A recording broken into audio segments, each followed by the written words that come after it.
Alors de nouveau, bonjour à toutes et tous. Merci pour votre temps. Je suis ravie, donc Fanny Lepoivre, déléguée générale de la Fondation territoriale 44, de vous accueillir pour ce webinaire dédié aux associations. Celui-ci a lieu sur le sujet de la gouvernance et c'est un sujet particulièrement important dans la stratégie de mécénat, puisque pour avoir une stratégie de mécénat efficace aujourd'hui, il est important d'avoir une gouvernance sensibilisée et OK sur le mécénat, d'avoir une gouvernance qui soit impliquée, qui se rende disponible, et aussi une gouvernance où on puisse avoir tous le même discours. Et donc, le sujet de la gouvernance est quand même très étroitement lié avec le sujet de mécénat. Donc, je suis ravie qu'on puisse vous partager aujourd'hui ce webinaire.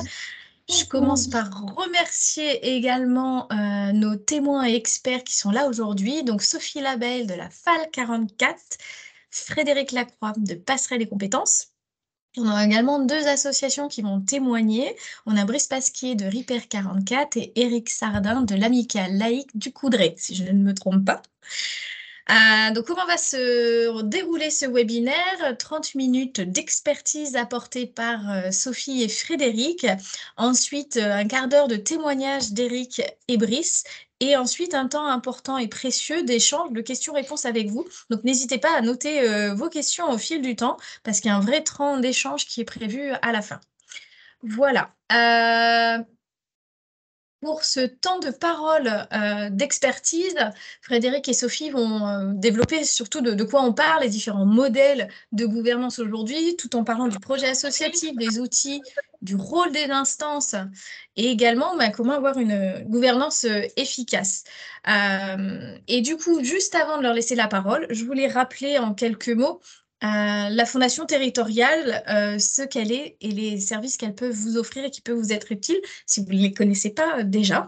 La Fondation territoriale est une jeune fondation, elle a vu le jour il y a tout juste un an et elle s'est donnée comme mission de contribuer à la réduction des inégalités sociales, sociétales et environnementales sur le 44 en utilisant le mécénat pour le faciliter entre les associations et les entreprises. Donc, le rendre accessible. Et puis, de ce fait, ça veut dire aussi soutenir les associations en mécénat financier, de compétences ou en nature, et être un facilitateur, un tiers de confiance entre les associations locales et les entreprises locales.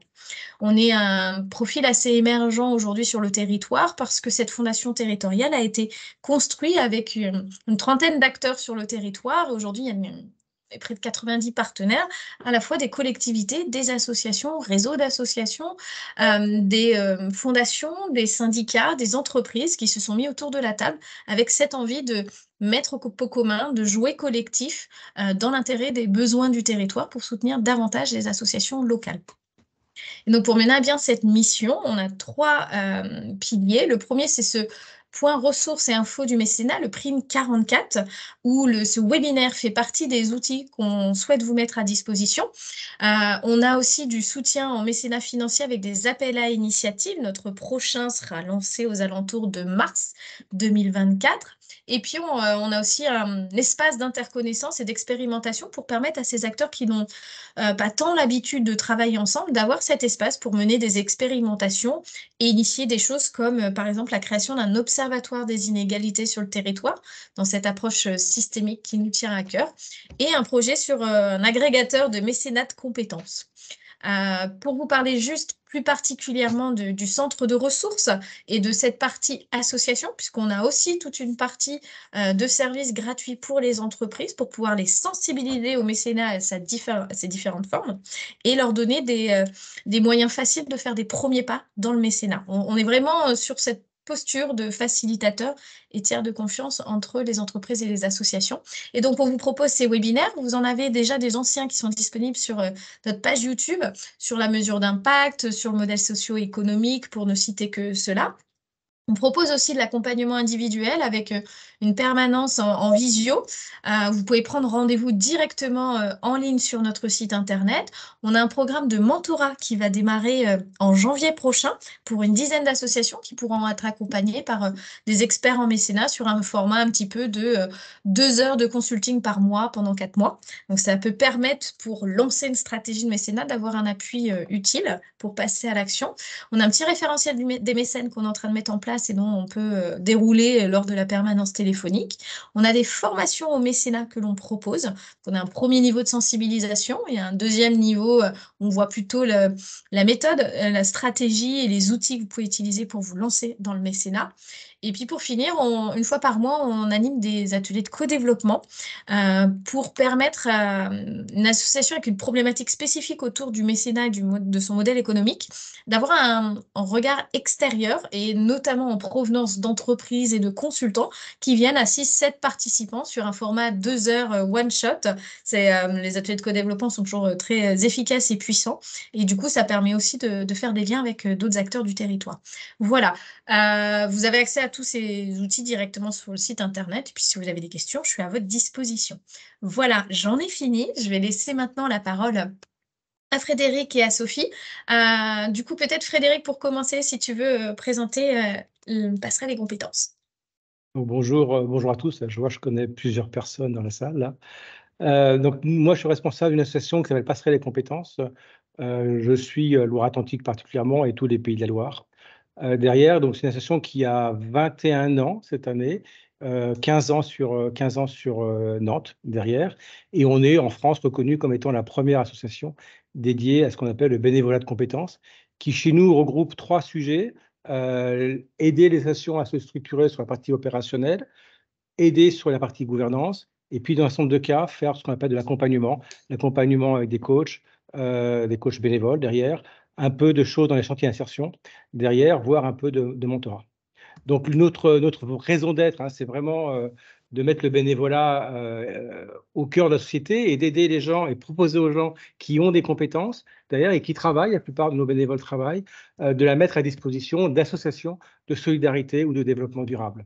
On a 22 antennes en France, on couvre quasiment tout le territoire. En Pays de Loire, on couvre 4 départements sur 5. Le 5e, on sait faire des missions à distance derrière. On doit avoir 5000 bénévoles dans notre fichier qui correspond à l'ensemble des compétences qu'on peut avoir besoin dans une structure d'insertion, dans une structure de solidarité en général, d'ailleurs, et de solidarité et de développement durable, excusez-moi. On est une équipe de 300 bénévoles en France qui sont rattachés à Passerelle et compétences, une petite vingtaine en Pays de la Loire derrière, et on a 3 salariés pour cet ensemble d'équipes. Et quand on fait un petit peu une demande d'impact, à la fois des demandes d'impact à la fin d'une mission, voire quelques mois après, on a ces résultats qu'on vous dit. La plupart des associations sont très contentes et sont prêtes, disent qu'elles ont, ce qu'on a fait, ça les a aidés à restructurer leur association, à structurer mieux leur association, et puis les bénévoles sont toujours prêts à redémarrer. Voilà, sur le Pays de Loire, on doit faire cette année à peu près 150 missions. À peu près. Alors, à moi de vous présenter la Ligue de l'enseignement, la FAL 44 pour ce qui est en Loire-Atlantique. Donc, la Ligue de l'enseignement, c'est une fédération nationale, il y en a dans chaque département, et c'est un mouvement d'éducation populaire. Donc, c'est quoi? C'est faire vivre la citoyenneté à travers l'éducation pour tous et tous, la culture, le sport et les loisirs. La Ligue de l'enseignement travaille sur 4 axes les questions de la citoyenneté, l'éducation et la formation, l'engagement des jeunes, le tourisme et loisirs et la citoyenneté. Donc, on va retrouver dans nos actions et nos différents services les formations au BAFA, le support du service civique, les formations diplômantes des métiers de l'animation socioculturelle, les dispositifs vacances pour tous, par exemple, hein, l'accès aux loisirs pour tous et à l'intérieur le déploiement de séjours linguistiques. Et puis, la fédération travaille sur les questions de la lutte contre les discriminations, la laïcité ou les migrations et l'exil.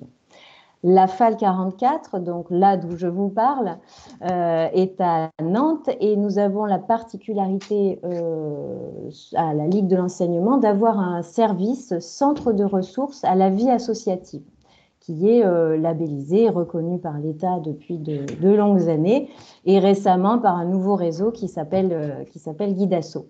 Donc, qu'est-ce qu'on y fait? Et là, j'y travaille avec 3 autres collègues. On accompagne et on forme les bénévoles et salariés associatifs sur toutes les questions de la vie d'une association. Donc, chacune, on est trois filles, on est spécialisées sur tel ou tel domaine. Donc, vous retrouverez un accompagnement sur le sujet des ressources humaines, la comptabilité, la gouvernance ou la recherche de financement. Voilà, on englobe un peu toutes ces thématiques. Merci voilà pour la beaucoup. FAL. Merci. Et bien maintenant, je vous laisse continuer pour nous présenter la gouvernance et ses différents modèles et rôles de chacun. Oui, et c'est moi qui vais poser le cadre puisque on se retrouve aujourd'hui pour parler de gouvernance, mais de quoi parle-t-on? Donc la gouvernance, on pourrait dire que c'est un groupe de personnes qui édictent des règles et des processus pour établir ensemble des moyens de favoriser la concertation, les échanges entre ce groupe et la prise de décision. Et ces décisions-là ont pour but, bien sûr, d'orienter les actions de la structure associative, en l'occurrence. Donc, la gouvernance, dans ce groupe de personnes qui vont gérer ces questions et prendre ces décisions, on traite aussi de l'exercice du partage du pouvoir et donc des responsabilités. C'est de ce dont on va parler là sur ces 30 minutes avec Frédéric. La particularité de la gouvernance associative, c'est qu'elle doit être un fonctionnement démocratique et transparent.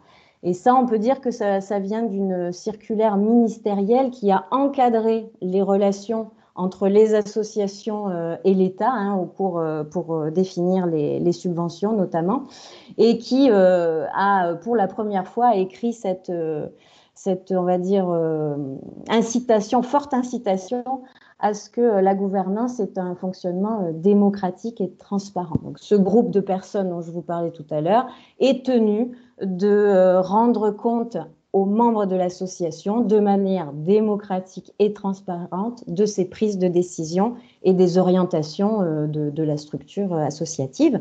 Et puis, la particularité, c'est la multiplicité des acteurs qui sont fédérés autour de l'association, bénévoles, volontaires, services civiques, salariés, membres de l'association. Donc, prendre en compte tous ces différents acteurs, ça va aider aussi la gouvernance à être plus stable et à aller de l'avant.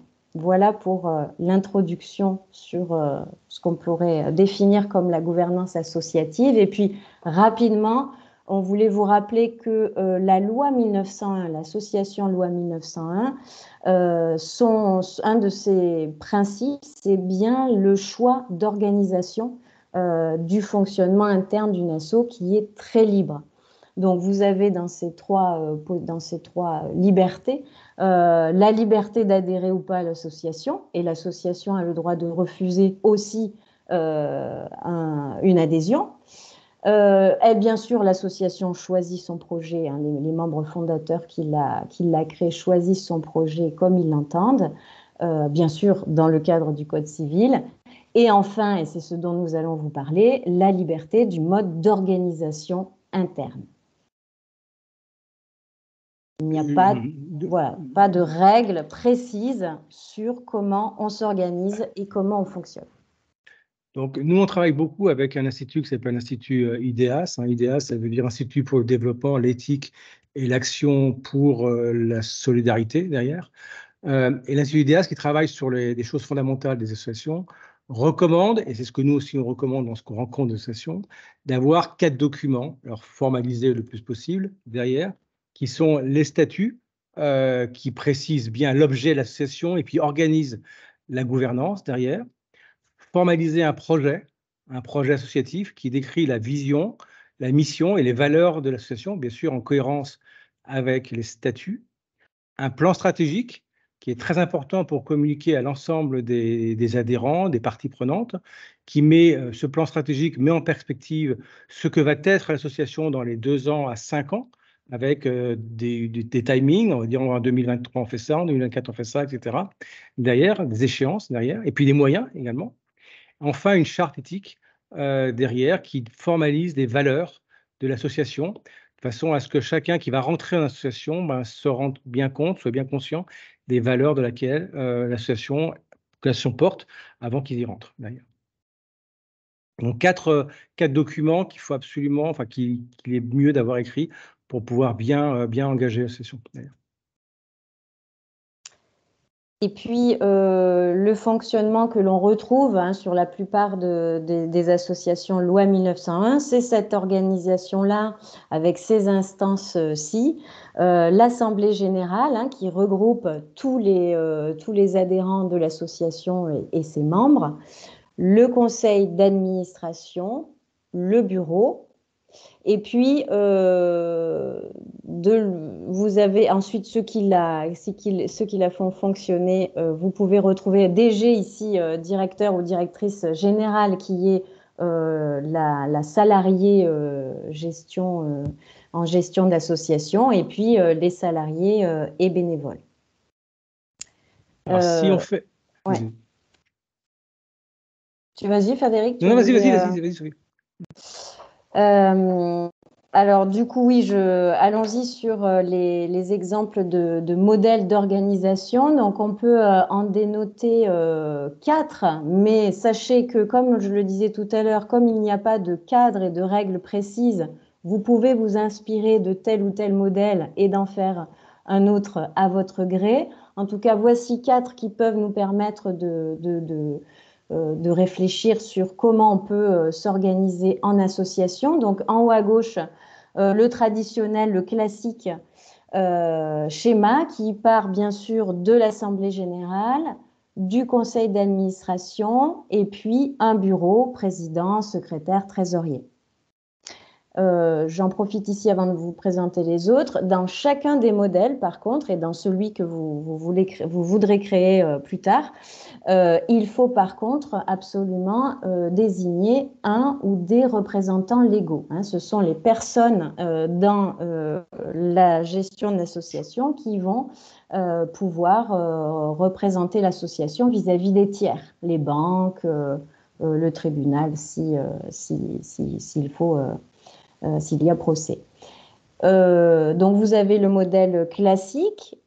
En haut à droite, ce qu'on peut appeler un bureau partagé ou une coprésidence. Donc là, on n'a plus le bureau, président, secrétaire, trésorier, mais on a plusieurs bénévoles élus qui vont se désigner coprésidents et se répartir ensemble les missions. Et puis, en bas à gauche, le collectif de dirigeants, où là, on a enlevé le bureau, on n'a plus ces missions-là qui sont fléchées, et on a un collectif d'administrateurs, administratrices. Souvent, effectivement, les postes de président, secrétaire, trésorier peuvent effrayer certains bénévoles à entrer dans les instances dirigeantes. Donc, ce schéma-là peut permettre d'ouvrir cette instance et de faire entrer un peu plus de personnes qui voudraient partager les décisions justement en collectif. Et puis, le schéma qui est vraiment poussé à l'extrême de la collégialité, c'est l'assemblée permanente. Donc là, tous les membres de l'association, tous les adhérents de l'association forment l'instance dirigeante de l'association. C'est un cas peut-être un peu plus rare et à utiliser vraiment avec précaution selon toujours le projet associatif. On a bien indiqué en introduction de cette slide, il n'y a pas de meilleur modèle, il n'y a pas un modèle qui soit mieux que l'autre. C'est chaque association qui va choisir son mode d'organisation par rapport à son projet associatif, ses besoins et, comme on l'a vu tout à l'heure, les acteurs qui fédèrent autour du projet associatif. Un zoom sur les différentes instances. La première, c'est l'Assemblée générale, tel que c'était évoqué un instant par Sophie. C'est vraiment l'organe souverain où tous les membres de l'association sont réunis au moins une fois par an derrière, et sur lequel on va valider un certain nombre de documents, le rapport d'activité, le rapport financier, par exemple, notamment. On va élire les prochains membres du conseil d'administration, et puis autres sujets si besoin, d'ailleurs. Ce qui est recommandé, hein, c'est vraiment d'avoir un certain formalisme dans la tenue des AG, de bien respecter les statuts et le règlement intérieur s'il y a un règlement intérieur. S'il n'y a pas de respect des statuts, si l'Assemblée générale ne respecte pas les statuts, il peut y avoir des demandes d'annulation de tout ce qui a été décidé au niveau de l'Assemblée générale. Il est possible aussi d'avoir des assemblées générales extraordinaires derrière pour des événements particuliers. Typiquement, changer les statuts, on doit faire une assemblée générale extraordinaire. Derrière, on y a le conseil d'administration. Le conseil d'administration, c'est vraiment la première ressource de l'association sur laquelle il faut vraiment bien travailler. C'est les gens qui sont garants du projet, des valeurs derrière, qui définissent la stratégie, qui contrôlent la mise en œuvre de la stratégie de l'association derrière, qui est l'employeur, s'il y a des salariés, bien évidemment, qui doit mobiliser l'ensemble des parties prenantes et qui sont aussi les ambassadeurs de l'association vis-à-vis des acteurs économiques, politiques de leur territoire, d'ailleurs. C'est le CA qui va élire le président et les membres du bureau, d'ailleurs. Ce qui est important, c'est que, on te revient en arrière, Fanny, ce qui est important derrière, c'est que chacun ait un petit peu une définition des différents rôles de chaque administrateur derrière. Très souvent, on recommande, nous, d'avoir une fiche, tel administrateur a une fonction, travailler sur la communication, sur le digital, sur le soutien à certaines entités. Bien donner le mandat de chaque administrateur, c'est quelque chose qui est fortement recommandé. Alors, le CA, c'est pas des gens qui viennent une fois par mois signer, enfin, c'est pas que ça, qui viennent une fois par mois signer des PV, c'est des gens qui ont des valeurs communes, qui ont une forte motivation pour l'association et puis des qualités humaines, bien sûr, dans notre environnement d'ailleurs. C'est des gens ce qui est important, c'est des gens aussi qui sont pas des consultants, qui sont pas des dirigeants, qui n'ont pas non plus un rôle de coach, mais qui doivent être à l'écoute de ce qui se passe, bien comprendre le fonctionnement de l'association, une forme d'humilité, une forme d'ouverture, et puis une capacité à affirmer des opinions de façon à donner la direction de l'association, d'ailleurs. Derrière, le point, c'est aussi une équipe, le CA, c'est une équipe qui est bien composée, avec les compétences qu'a besoin l'association derrière. S'il y a besoin de gens qui travaillent sur la finance, il faut quelqu'un qui comprenne la finance derrière au niveau du conseil d'administration. On est en ce moment en train de recruter des administrateurs pour une association qui veulent quelqu'un qui a une bonne expérience, un bon savoir-faire sur l'éthique. Ils veulent quelqu'un qui a une bonne connaissance sur le milieu de l'éducation nationale et puis quelqu'un qui a une connaissance juridique assez pointue parce qu'ils ont un certain nombre de problématiques juridiques pour des bâtiments derrière et ils n'ont aucun expert au niveau du CA, au niveau juridique. Donc, les compositions d'équipe, c'est fondamental. Et lorsqu'on renouvelle le CA, à chaque année au moment de l'Assemblée générale ou parce qu'il y a des besoins autres derrière, bien réfléchir aux besoins de l'association en ligne avec son plan stratégique, c'est un exercice qui est fondamental pour pour rentrer des gens qui correspondent bien aux besoins de l'association d'ailleurs. Pour terminer là-dessus quand même, faut faire attention quand on constitue un CA à la parité, à l'âge, pas simplement au savoir-faire, puis au savoir-être, bien sûr, mais également à la parité et puis âge d'ailleurs. C'est assez exigeant, un fonctionnement d'un CA qui marche, qui tourne bien, c'est exigeant, ça doit prendre en compte des facteurs structurels, bien sûr, des facteurs opérationnels, avec des pratiques qui sont bien formalisées, un compte rendu, une réunion par mois, une réunion par trimestre, ça dépend, derrière, animé par un président, avec un compte rendu, avec des interventions des administrateurs pour donner un petit peu l'avancement de leurs actions. C'est assez exigeant, c'est pas simplement on vient une fois par mois signer un PV, d'ailleurs. Donc, ce que je résume, c'est un CA, c'est des gens qui sont engagés, qui couvrent les compétences demandées par le projet associatif, et derrière, c'est un fonctionnement exigeant. On se voit une fois par mois avec un formalisme assez poussé. Alors, à l'intérieur du CA, on a le plus souvent un bureau, c'est très libre, mais On voit le plus souvent un président, un trésorier, un secrétaire d'ailleurs, auxquels peuvent se rajouter un certain nombre d'autres membres, un vice-président, des administrateurs compétents RH, on voit ça souvent, ou quelqu'un qui est compétent en recherche de fonds. D'ailleurs, et les statuts doivent bien formaliser la façon dont le CA travaille et dont le bureau travaille. Et le rôle du bureau, c'est la mise en œuvre de décisions du CA ou des décisions de l'Assemblée générale, le pilotage des actions court terme de l'association et puis le respect, bien sûr, s'assurer que les statuts et les règlements intérieurs est bien respectés. C'est pas simplement, ce que j'ai noté en dessous, c'est pas simplement une chambre d'enregistrement. C'est vraiment un organe de pilotage, d'ailleurs.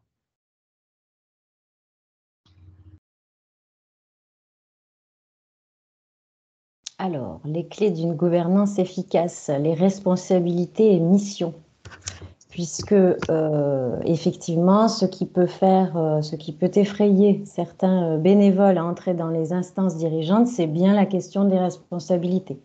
Oui, mais qu'est-ce qui va m'arriver si, est-ce que je serai seule face aux problèmes ou est-ce que je peux partager ces problèmes?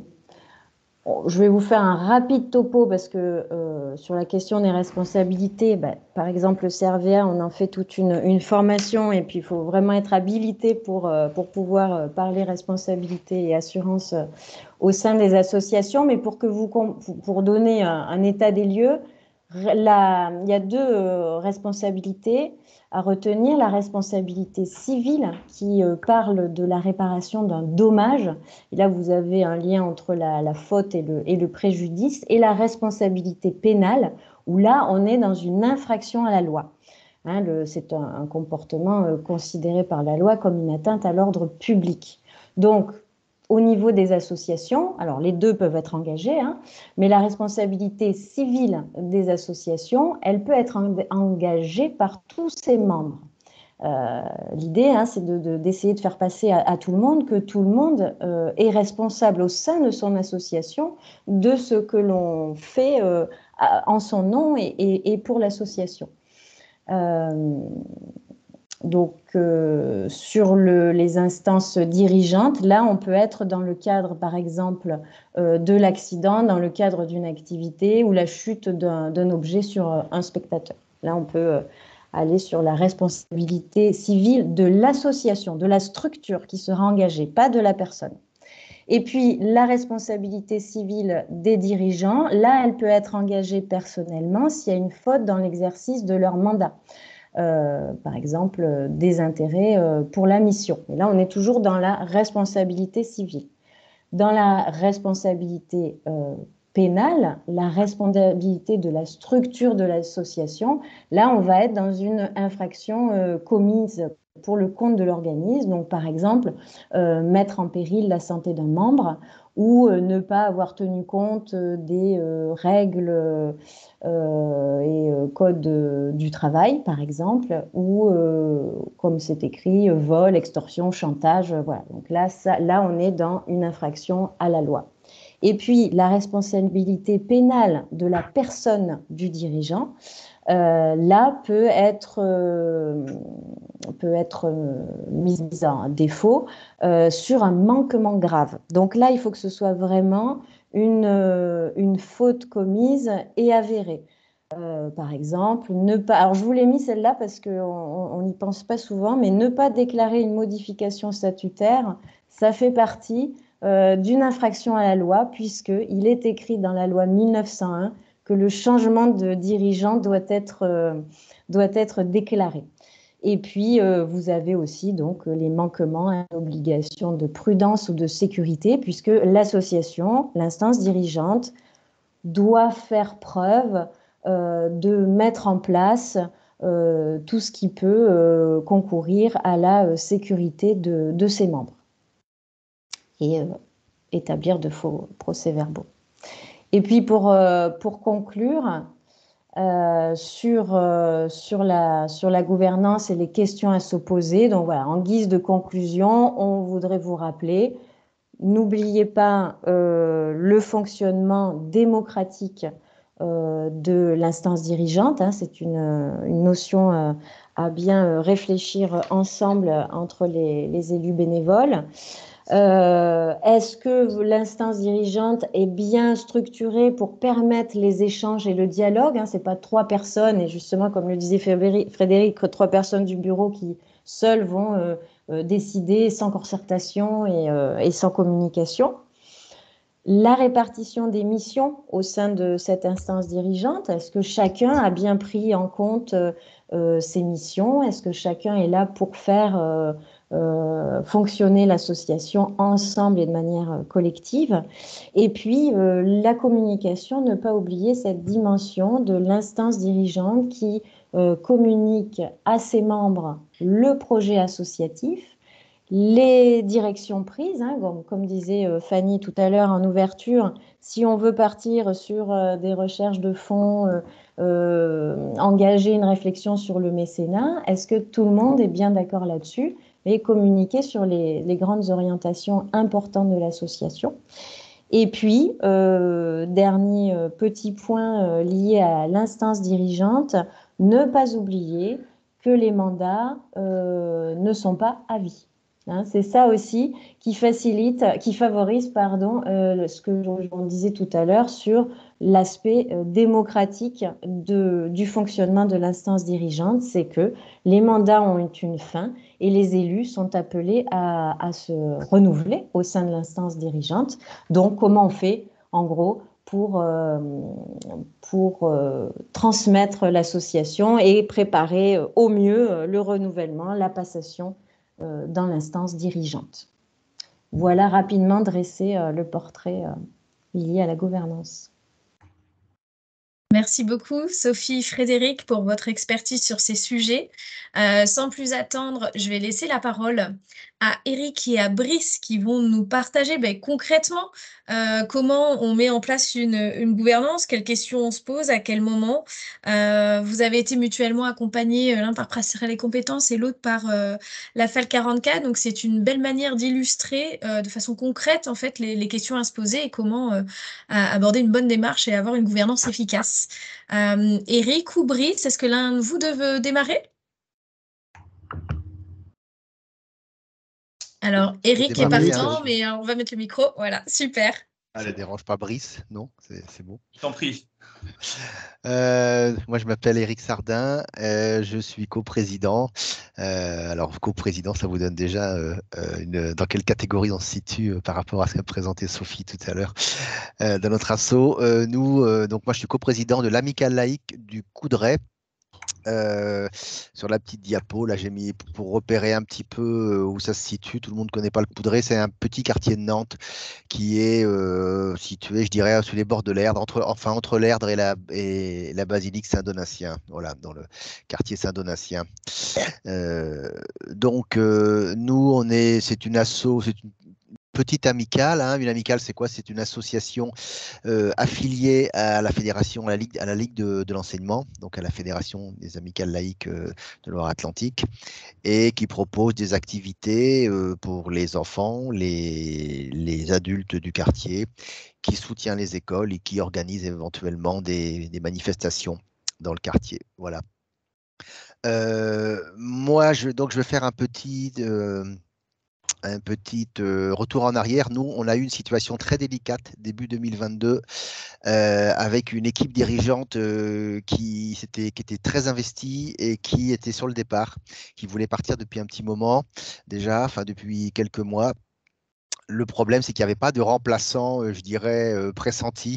Il arrive des fois dans les assos qu'il y ait des gens du bureau qui soient pressentis, qui sont motivés, qui veulent s'investir. Là, ce n'était pas le cas. Heureusement, il y avait une équipe de référents. Alors, les référents, ce sont les gens qui font le lien entre les activités chez nous et entre les intervenants qui interviennent pour animer les différentes activités et les pratiquants, donc les adhérents. Donc c'est eux qui gèrent tous les petits problèmes au quotidien, les problèmes de salle, les problèmes de disponibilité, etc. Eux, heureusement, étaient bien en place. On avait aussi un problème que j'ai appelé camping, c'est-à-dire qu'on avait des locaux depuis plusieurs décennies qui avaient été réquisitionnés par la mairie en 2020 pour construire l'actuelle, enfin la nouvelle, on va dire, école élémentaire. Et donc, nos locaux, nous, il est prévu qu'on ait un pôle associatif tout neuf fin 2025. Donc, dans cette période, on utilise un local commercial, un petit local commercial rue du Coudray, qu'on a trouvé nous-mêmes. Et puis, la mairie nous met à notre disposition gentiment les salles des écoles quand il n'y a pas d'école. Voilà, une salle de motricité, salle polyvalente. Voilà, on avait aussi une salariée, on avait réussi à faire un montage pour avoir un montage financier, administratif pour avoir une salariée administrative qui était là 8 heures par semaine pour s'occuper de toutes les tâches administratives. Effectivement, c'était pas du luxe, mais elle était en reconversion en partance, donc c'était encore un facteur d'instabilité. Heureusement, nous, on avait une bonne situation financière, donc il n'y avait pas de souci de ce côté-là. Et donc, après en avoir discuté, avoir alerté la population, avoir alerté les adhérents, évidemment, en avoir parlé autour de nous, les parents d'élèves, etc., sur la situation délicate, sur le fait qu'il fallait trouver des bénévoles et surtout des bénévoles dirigeants pour continuer, ça n'a pas vraiment porté ses fruits. Et donc, vers le mois de janvier 2022, plusieurs solutions comment dire, ont été envisagées. La première, c'était la dissolution de l'amicale, c'est-à-dire la disparition pure et simple. La deuxième, c'était la mise en sommeil. Mise en sommeil, c'est-à-dire que l'amicale existe toujours juridiquement, mais n'est pas active. Donc, pas d'activité, pas de recettes, pas de dépenses, etc. On a aussi réfléchi à une fusion avec une autre amicale. Il y a une amicale à côté, il y a le nouveau quartier de Mélinette, la caserne Mélinette, là, qui est en train de se développer. Et il y a des gens qui étaient très motivés, qui eux n'avaient évidemment pas de budget. Ils avaient les caisses vides, mais c'était des gens motivés, donc on a pensé à une fusion avec eux. Et puis, on avait aussi envisagé une poursuite de l'amicale, mais en mode ralenti, parce qu'on voyait bien qu'on n'avait plus, je dirais, l'énergie et les gens pour poursuivre sur le même rythme qu'avant 2002. Le même rythme, c'était, pour vous donner un exemple, c'était environ 12 activités et 200 adhérents. Voilà. Donc, cette dernière solution, la poursuite de l'amicale à un mode avec une voilure un peu moindre, ça nécessitait quand même des dirigeants. Des dirigeants, c'est-à-dire président, trésorier, secrétaire, etc. Voilà, alors on peut passer à la diapo suivante. C'est bon, c'est la bonne. Après avoir alerté effectivement les parents d'élèves, les gens dans le quartier, etc. On avait même fait des petites vidéos pour vraiment alerter, sensibiliser les gens en disant si l'amicale s'arrête, il n'y aura plus d'activité pour vos enfants et pour vous, quoi, en tout cas dans le quartier. Alors, un peu dos au mur, le 31 mai 2022, il y avait l'AG un peu de la dernière chance. Et heureusement, quand même, quelques jours avant, il y a plusieurs personnes dont je faisais partie, un peu contraints quand même, et un peu dos au mur, qui se sont motivés pour devenir dirigeants de cette amicale. Alors, on a vite senti quand même que continuer comme c'était avant avec une gouvernance classique, c'est-à-dire un président, un trésorier, un ou une secrétaire, plus éventuellement vice-trésorier, vice-secrétaire, vice-président, etc. On a senti que ça n'allait pas pouvoir se faire parce que personne ne voulait, je dirais, prendre à bras-le-corps le poste de président, aussi vu l'investissement et le temps que passait l'ancien président. C'est un peu découragé tout le monde. Donc, il a vite été évident qu'il fallait une gouvernance collégiale. C'était plus rassurant parce qu'effectivement, comment dire, on pouvait partager les décisions et on avait l'impression qu'il n'y avait pas une personne qui portait tout. Voilà. Il a vite été aussi évident qu'il fallait passer en mode ralenti, c'est-à-dire on avait 4 salles dont 2 posaient problème, on est passé plus qu'à 2 salles d'activité. Le nombre d'activités, on est passé de 12 à 8, puis à 9.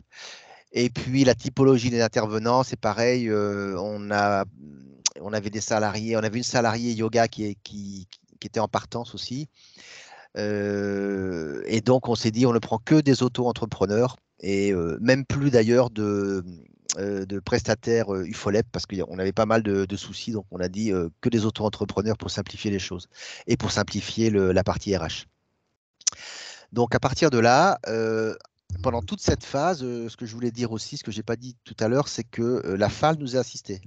La Fédération des Amicales Laïques 44 nous a assistés à la fois sur la phase de réflexion sur le devenir de l'amicale et aussi, je vais en parler, sur les statuts.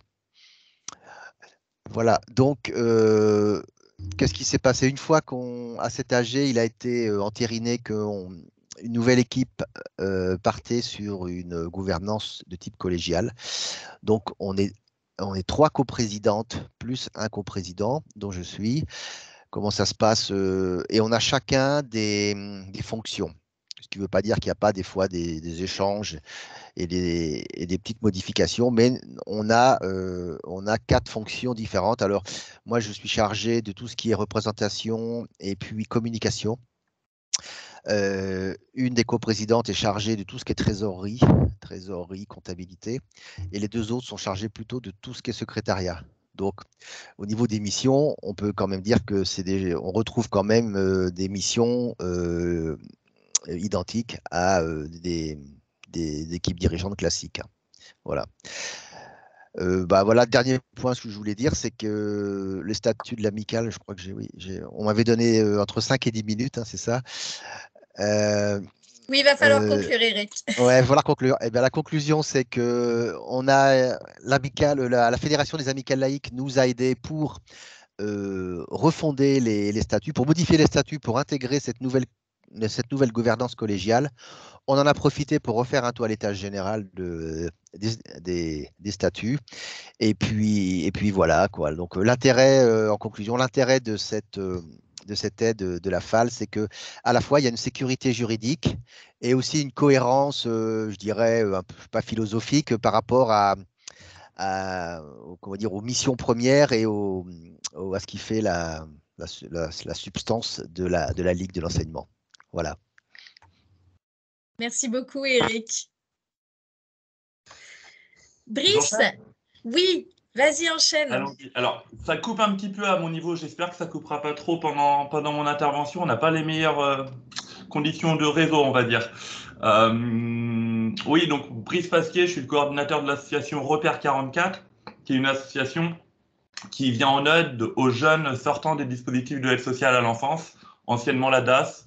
Donc des jeunes qui ont connu un parcours de placement en structure protection de l'enfance, qui quittent leur prise en charge, donc bien souvent à leur majorité entre 18 ans et 21 ans. Et on s'est aperçu que pour ces jeunes, il n'existait pas grand-chose après, hein, qu'il y avait encore des jeunes qui avaient besoin d'être accompagnés sur différentes démarches, notamment d'accès aux droits, d'accès au logement, etc. Et donc, c'est la raison pour laquelle cette association a été créée en Loire-Atlantique en 2020, en mai 2020, et en France, la première en région parisienne en 2015. Donc, pour contextualiser, voilà, moi je suis arrivé le 31 octobre 2022, donc ça fait 1 an que je suis au sein de l'association, qui est par ailleurs une association que je connaissais déjà de par ma précédente expérience professionnelle. Ce que je peux vous en dire de cette association avant mon arrivée, c'est que c'est une association, donc, comme je le disais, qui vient de fêter ses 3 ans, qui a connu un très bon début à sa création, avec beaucoup de mobilisation bénévole, beaucoup de communication, voilà, une vraie ferveur, on va dire, de beaucoup de jeunes qui se sont mobilisés pour cette association.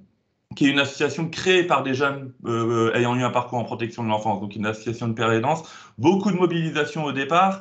Et puis en 2022, c'est une association qui a connu ses premières difficultés, mais plutôt assez grosses difficultés, notamment au niveau de la gouvernance, puisque sur la même année 2022, il y a eu 3 présidents d'associations différents. Le premier président qui était là depuis 2020 hein, et qui, pour différentes raisons, ça sera intéressant de les identifier, ces raisons, et c'est un travail qu'on a déjà engagé avec Passerelle et Compétences, hein, mais probablement pour des questions de jeu de pouvoir, hein, et puis aussi certainement des questions à revoir. C'est ce que ça a mis en évidence, en tous les cas, une dimension un peu plus participative, un petit peu plus démocratique peut-être dans la façon de la gérer, j'allais dire. Une deuxième présidente donc, qui donc, a pris le relais sur cette année 2022, qui est restée que quelques mois. Et pour la même raison, la mobilisation bénévole dégraissant au fil des semaines, c'était évident en fait que de nouveau les questions soient posées au bon endroit. Et c'est à ce moment-là tout un collectif de jeunes qui ont dit c'est pas possible, en fait, ça peut plus continuer comme ça. Voilà, donc je suis assez transparent sur ça parce que ça m'est quand même... et depuis, tout va bien quand même, je tiens à le dire, depuis 1 an, la dernière présidente qui aurait aimé être là aujourd'hui parmi nous, Alissa Denisova, qui a aussi cette légitimité d'être la cofondatrice de l'association, hein, et qui donc l'actuelle présidente. Donc depuis sa nomination en septembre 2022, ce qu'on peut dire en effet, c'est que l'association va nettement mieux et va nettement mieux, notamment dans les rapports que les uns et les autres peuvent entretenir au sein de cette association. Mais en tout cas, cette difficulté de gouvernance, c'est pas rien quand même, 3 présidents dans une même année, ça a mis en évidence vraiment le fait que c'était pas des difficultés de management à titre personnel, c'était pas des difficultés au niveau du bureau ou au niveau du CA. Alors si, peut-être un peu, mais que c'était un petit peu plus systémique que ça quand même, quoi, hein, et qu'il y avait, je pense, des responsabilités partagées à la fois entre le bureau, entre le conseil d'administration, puis peut-être aussi, ce que je n'ai pas parlé, l'équipe salariée dont je fais partie. Aujourd'hui, on est 3 salariés à Repère. Donc, pour éviter de reproduire le même schéma indéfiniment, a été décidé à ce moment-là d'essayer de se faire aider, d'être un petit peu humble par rapport aux difficultés qu'on rencontrait. Et on s'est mis en lien avec un de nos soutiens financiers, le Fonds Après-demain, pour ne pas le nommer, qui nous a orientés vers Frédéric Lacroix de Passerelle et Compétences, et qui nous a accompagnés sur plusieurs points, en fait. Et c'est ça que j'ai trouvé, moi, à titre personnel, très intéressant, et il le sait, hein, je le dis pas pour lui faire plaisir, très intéressant parce qu'au départ, c'était un échange pour essayer de comprendre ce qui fonctionnait bien, déjà les potentialités aussi de l'association, mais aussi ce qui restait à améliorer. Et dans ce qui restait à améliorer, finalement, il y avait quand même pas mal de points. Le premier point, c'est qu'on avait un conseil d'administration, les représentants de notre conseil d'administration, qui étaient avec une expérience assez maigre, voire aucune de ce qui était ne serait-ce qu'une vie associative, en fait, hein. Donc une méconnaissance finalement de leur rôle. À la fois, les membres du bureau ou les salariés pouvaient se plaindre de ce manque d'investissement à certains égards de ces représentants.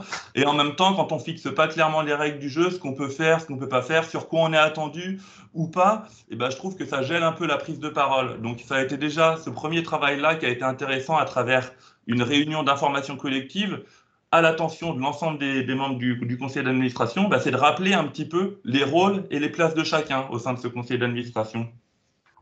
Donc ça, c'était la première étape qui était, de mon point de vue, essentielle et ce qui a permis de renforcer la mobilisation de nos bénévoles.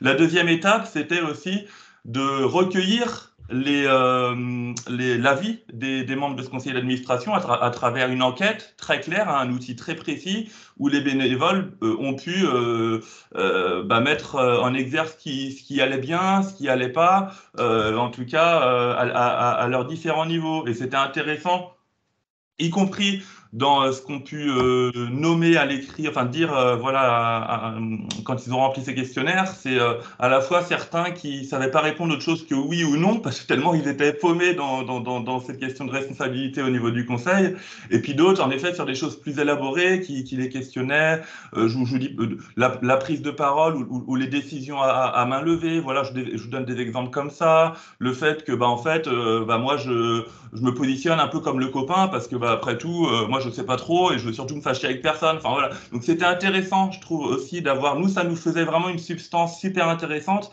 puis ça faisait évidemment une substance super intéressante pour Frédéric aussi, pour nous dire, vous voyez que là, il y a des choses qui vont pas. Donc, ça a été vraiment l'occasion de revoir aussi les membres qui composaient notre conseil d'administration en se disant, ça peut pas être que du copinage, hein. J'entends bien que vous avez créé ce conseil d'administration peut-être à la va-vite parce que ça bottait, parce qu'au départ, on n'avait pas non plus un réseau de bénévoles très important. Mais voilà. Et donc ça, c'est pour la partie conseil d'administration. C'est encore en cours, hein, c'est encore en cours d'élaboration. Et nous, notre souhait, c'est qu'il monte en compétence, ce conseil d'administration, par la venue de nouveaux membres qui soient qualifiés dans tel ou tel domaine. Je pense notamment RH, évidemment, qui manque assez cruellement chez nous, mais autre chose également. Et puis, peut-être par la formation aussi. Voilà, que dans quelle mesure on ne pourrait pas former encore davantage nos bénévoles de façon à ce qu'ils montent en compétence. La montée en compétence étant quelque chose de très recherché à notre niveau, en considérant que l'investissement bénévole associatif peut aussi parfois déclencher des mobilisations sur la question de l'insertion professionnelle, puisqu'on a aussi beaucoup de jeunes, hein, de repères et de bénévoles de repères, qui sont aussi en recherche actuellement pour de définition et d'élaboration de projets professionnels. Voilà. Ensuite, ce que je voulais vous dire, parce que ça patinait un peu, parce qu'on voyait que c'était pas que ça le problème à notre niveau. Il y avait une question qui nous avait été renvoyée notamment par les salariés et quelques bénévoles d'injonction paradoxale donnée à ces derniers entre à la fois la présidente et le coordinateur. C'est-à-dire qu'à la fois Alissa pouvait demander quelque chose aux membres du conseil d'administration ou même aux salariés, que moi, à mon niveau, je pouvais demander autre chose, et que là, c'était finalement pas un problème de communication entre nous, mais un problème de cloisonnement un petit peu des responsabilités de chacun. Et c'est vrai que ça, on voit bien que ça a pu, à une période, un peu générer quelques crispations, notamment de la part des salariés qui nous disaient « mais vous allez me rendre fou avec votre double discours, quoi, c'est pas possible ». Et à juste titre, ils avaient tout à fait raison.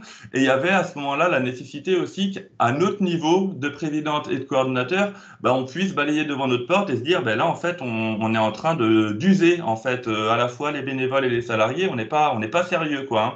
Alors, on n'est pas sérieux, c'était pas par volonté de pas être sérieux, mais on était bien dépassé. Et en fait, ça mettait juste en exergue la méconnaissance de la fonction de chacun. Et alors là, Frédéric, dans son réseau, je crois que c'est un ami, hein, Frédéric, nous a orienté vers du coup un membre de Passerelle des compétences qui nous a reçus en formation avec Alissa, tous les deux. Il était question, nous on questionnait le fait que notamment le trésorier de l'association puisse être présent, d'autres membres du conseil d'administration. Au départ, on devait faire ça à 15. Et cette personne qui nous a rencontré en formation nous a dit non, moi, je souhaite rencontrer le coordinateur et la présidente parce qu'aujourd'hui, je considère que le problème, il vient quand même de là aussi. Et en fait, en effet, il nous a fait toute une formation assez participante le matin où il nous a dit très gentiment, mais c'est quelqu'un qui sait mettre les pieds dans le plat et c'est très bien, il nous a dit non mais vous êtes à côté de la plaque les amis, c'est pas possible quoi. Et en fait c'est clair, c'est-à-dire que sur ce qui appartient à la responsabilité du coordinateur, ce qui appartient à la responsabilité de la présidente, et en fait c'était archi confus et il nous a donné à partir d'outils très très méthodaux mais en même temps très accessibles. Et d'ailleurs on est encore au travail là-dessus, il continue de nous envoyer des choses. Ça a permis de mettre en évidence le fait simplement qu'on n'était pas très au clair et l'un et l'autre sur nos missions de gouvernance. De la même manière, ça a pu mettre en évidence, mais ça avait déjà été mis en évidence par Frédéric et Régis, hein, mais le fait que le trésorier n'était pas du tout à une place de trésorier, que par ailleurs le vice-président, mais pourquoi vous avez un vice-président? C'est vrai qu'on ne savait pas quoi et donc du coup c'était hyper intéressant parce que ça montrait qu'il y avait beaucoup de bonne volonté collective, mais qu'en même temps, il y avait simplement un manque de compétences en matière de gouvernance et de savoir qui fait quoi etc., etc. Donc ça, c'était intéressant. Après, ce que je voulais dire très rapidement, je ne sais pas si j'ai encore une petite minute, Fanny, très vite.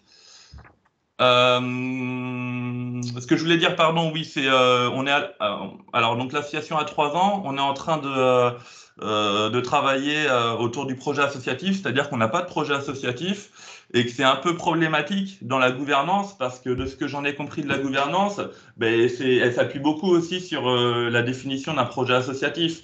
C'est-à-dire si c'est le conseil d'administration qui mène la politique de l'association qui, et ben, à la limite, la place du coordinateur et des salariés est celle de piloter en fait la bonne mise en place de cette politique, choisir la stratégie par des moyens très opérationnels. Et aujourd'hui, on s'est rendu compte que bah, c'était hyper nécessaire d'avoir ce projet associatif. Parce que sinon, bah, on voit bien qu'il y a un vide sur les perspectives formalisées à travers cet outil-là. Et ça m'a fait penser à une image que m'a envoyée Frédéric en fin de semaine dernière, qui m'a fait beaucoup rire, qui a beaucoup fait rire Alissa aussi, de 2 personnes qui poussent une charrette, pardon, qui sont à bout de souffle à tirer la langue. Et tu as une personne à côté qui est avec une roue. Est-ce que vous voulez pas mettre une roue? Non, non, on n'a pas le temps. On n'a pas le temps de mettre la roue. On avance au carbure. Et en fait, c'est exactement ça la réalité de notre asso aujourd'hui. C'est qu'on est face à un public quand même avec des problématiques qui sont à traiter dans l'urgence. Donc, on est beaucoup happé, moi le premier, hein, par le quotidien pour répondre justement à ces difficultés de logement, de troubles, psy, etc., etc., en oubliant en fait le principal et ce qui va normalement moins nous user par la suite, à savoir bah, le cadre d'intervention, la place et le rôle de chacun, et que en ça, je trouvais que l'image, elle était assez parlante, d'autant que tu connais maintenant bien notre asso, Frédéric. Donc oui, en effet, c'est vraiment ce qu'il y a, nous, aujourd'hui, à travailler, c'est aussi ce projet associatif, et puis projet stratégique, ensuite, en effet, de ma responsabilité, de pouvoir aussi mettre en place ce projet stratégique. Et pour conclure... Voilà, il faut conclure, s'il te plaît. Une dernière phrase, je suis vraiment désolé, Fanny, une toute petite dernière phrase, c'est que sur la définition de ou l'écriture plutôt de ce projet associatif, la tentation était extrêmement forte de faire ça la présidente et moi-même. Et en réalité, on n'ira pas là-dessus, évidemment, parce qu'il faut garder un mode participatif. Donc, on a commencé à mettre en place des commissions. Mais c'est vrai que c'est réussir à placer le curseur entre à la fois quelque chose de participatif pour sentir que ça émane d'un élan collectif et en même temps, comment dire, avoir un principe de réalité qui est aussi, bon, si on l'écrit à 20, voilà, faut pas non plus qu'on ait un projet associatif dans 5 ans, quoi. Donc, c'est réussir à placer le curseur, participation et réactivité. Voilà. Merci beaucoup, Brice. Merci à vous. Merci également, Eric. Vos témoignages étaient passionnants. Juste avant qu'on se quitte, parce que l'heure tourne, est-ce qu'il y a des questions? Est-ce que vous avez des questions à poser? Surtout, n'hésitez pas, c'est le moment.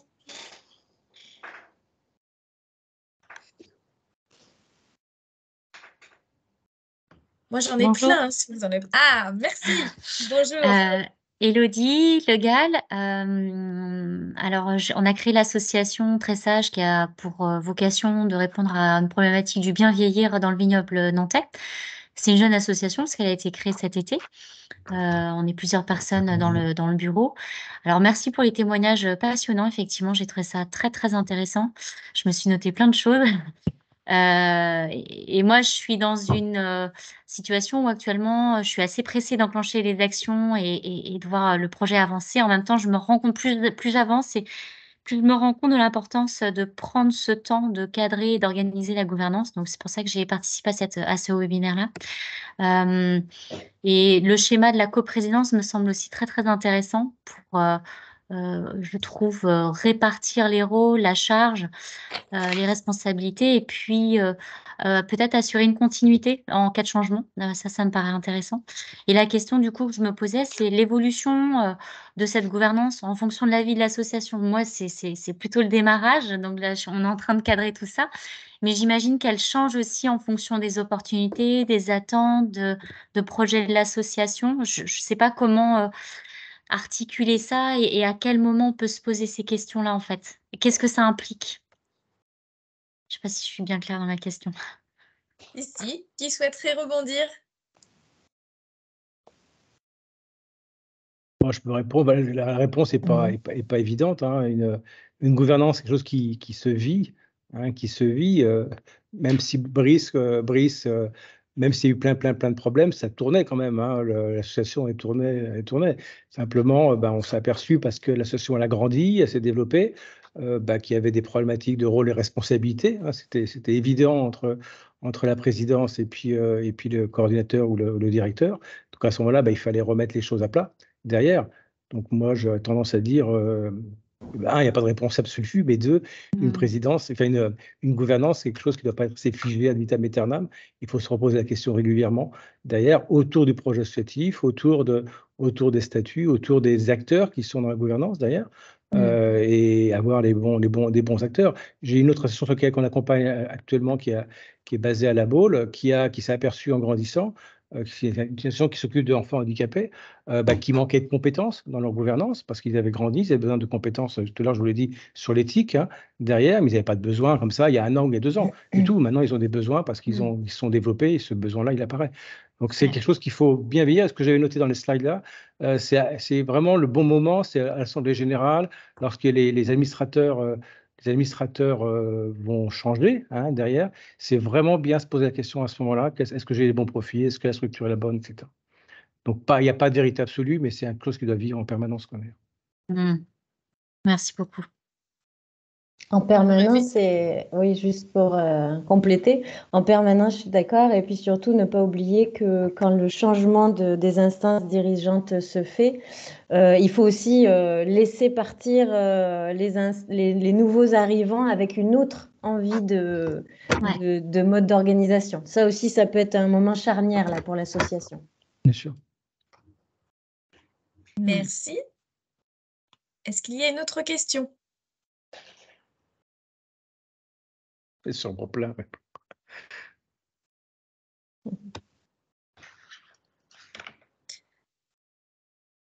Moi, j'ai une question sur le règlement intérieur. Est-ce que c'est quelque chose que vous recommandez? Dans quel cas? Dans quelle mesure?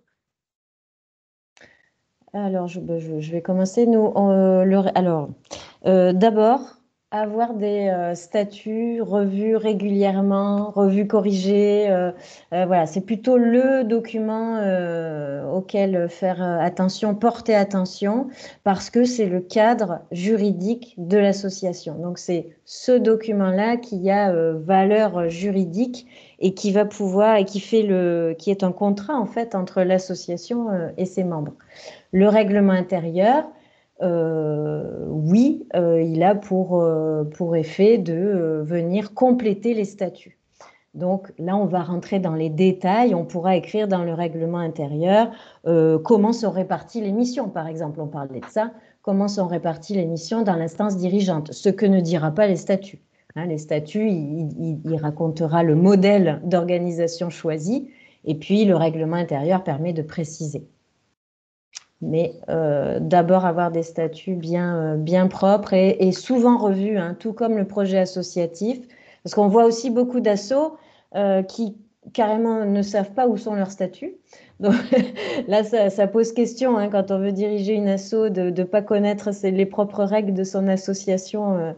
Nous, on dit souvent, allez lire vos statuts. Voilà, c'est d'abord le document important. Je vais rajouter un point, on voit souvent des statuts qui sont beaucoup trop dans le détail. Il ne faut pas oublier la vocation d'un statut, c'est vraiment donner le fonctionnement juridique de l'association derrière. Et s'il y a besoin de plus de détails sur les rôles de responsabilité et de fonctionnement, ça à mettre dans le règlement intérieur. Donc surtout pas avoir des statuts qui racontent la vie de l'association. C'est compliqué à changer les statuts, il faut une AGE derrière, alors que le règlement intérieur, c'est beaucoup plus flexible d'ailleurs. Merci. Il y a une question dans le chat. Est-ce qu'un salarié peut être dans la gouvernance? Très bonne question, surtout de mécénat. Alors, on ne préconise pas du tout dans le bureau, hein, parce qu'il y aurait un conflit d'intérêt si le salarié prend le poste de président, secrétaire ou trésorier. Dans le conseil d'administration, il peut représenter bien sûr les salariés à hauteur de cette représentation d'un tiers du CA dans son ensemble. Et puis, il peut être invité Et à titre, voilà. peut être invité, sans droit de vote. Voilà, sans droit de vote. Et ce qui Et était à aussi, faire à temps. ouais, Vas-y, Sophie.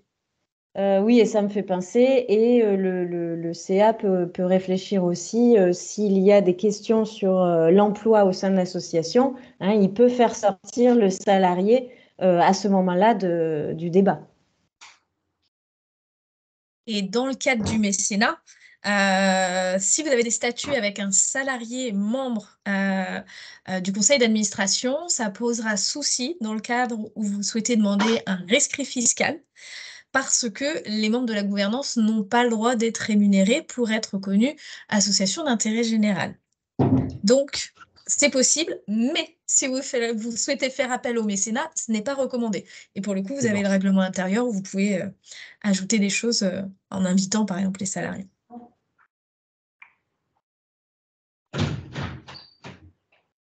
Est-ce qu'il y a d'autres questions? Une dernière question?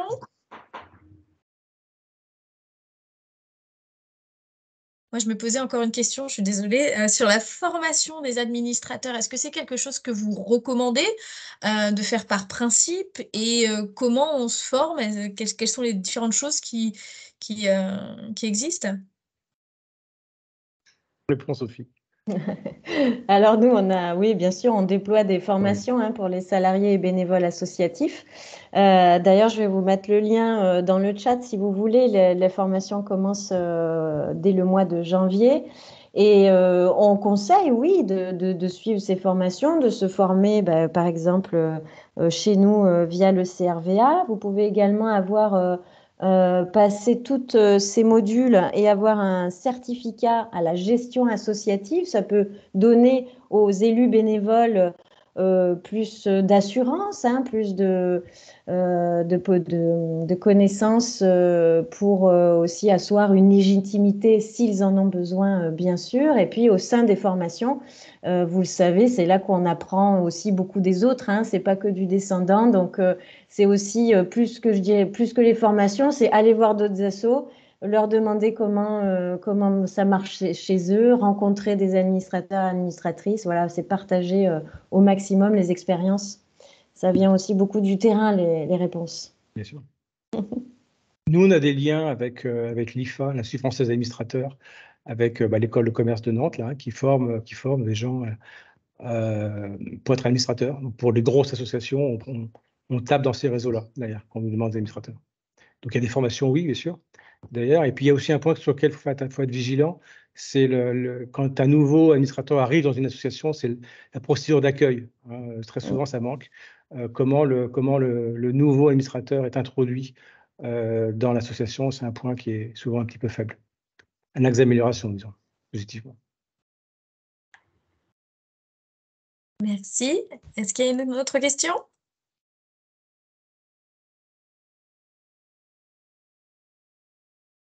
Je peux en poser une dernière alors?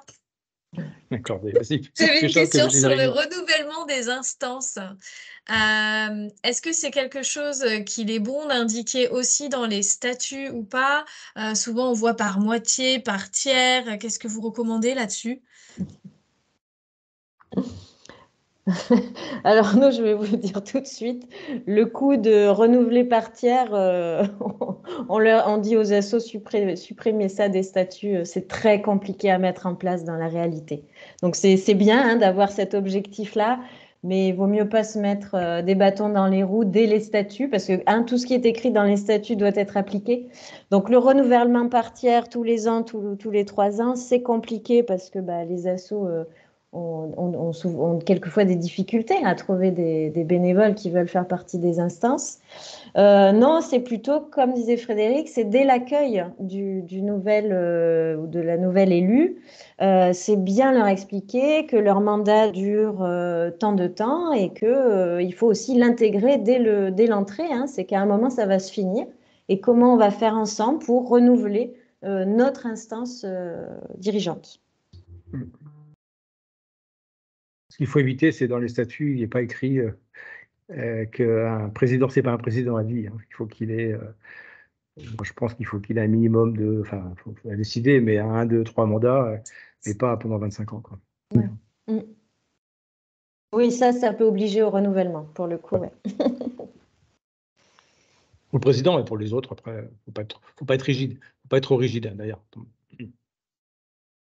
Moi, je confirme, hein, pour l'amicale, on avait supprimé cette clause. Hein, moi, on n'en voulait pas du tout. La clause de renouvellement par tiers, ça va quand il y a pléthore de bénévoles, mais quand on a du mal à trouver des bénévoles, c'est quand même compliqué.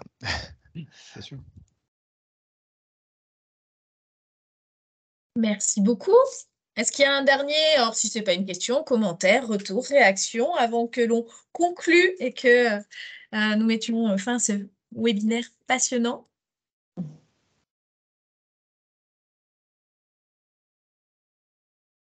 Eh bien, dans ce cas-là, je vous remercie encore une fois toutes et tous pour votre temps, pour votre partage d'expérience, pour votre expertise.